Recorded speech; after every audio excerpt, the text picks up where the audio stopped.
আমার এই যে ব্যাংকে খুশি করার জন্য না, ব্যাংকে খুশি করার জন্য, ছেলের শরীরকে ঘুরবেন না, মেয়ের শরীরের শরীরের জন্য, এরকম না। যদি আপনি আল্লাহ সন্তুষ্টির জন্য কোরবানিটা হবে আল্লাহ আল্লাহ গুনাহ আল্লাহ দেখেন আমার গরিব রাখিয়া কিছুই না, তার অমুক ভাই একটা কোরবানি দিলে আমাকে একটু গুরুত্ব দিবে, যে তার মনের ভিতরে একটা আনন্দ আছে।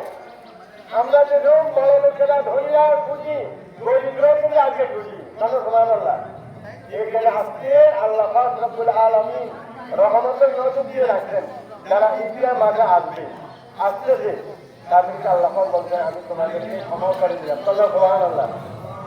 আমরা আজকে সময় দাম দেব, আর আমরা সময়কে গুরুত্ব দিয়ে দেখেন, সময় দিতে কিন্তু 7:30 এই জন্য আমাদের কিন্তু আমরা আস্তে আস্তে দাম হয়েছি। এই যে একটা মিনিট যে আমলটা আমলের করি রে খবর তো যাবো এরকম যখন আপনার জন্য ডিক্লেয়ার সে আসবে 1 সেকেন্ডে বেরিয়ে চলে গেলে আজকে একটু আমাদের জন্য আমরা রেডি করতেছি। আল্লাহ পাক রব্বুল আলামিন আমরা জানো যে সময়ের গুরুত্ব দেয়, আমাদের জীবনের গুরুত্ব দেয়, চলার গুরুত্ব দেয়, আমলের গুরুত্ব দেয়, আমাদের ধন দৌলত দিয়েছেন, ধন দৌলতের জন্য গুরুত্ব দেয়। আল্লাহ সুবহানাল্লাহ।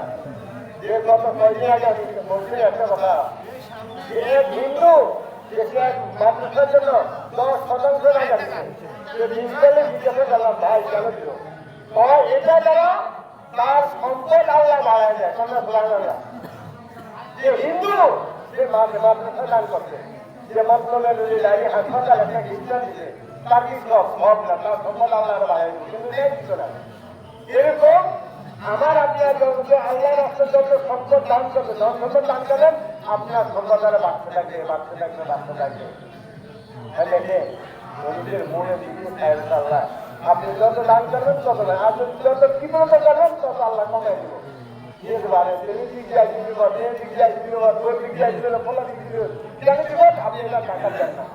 জাকাত না দেওয়ার কারণে আপনার কমে যায়।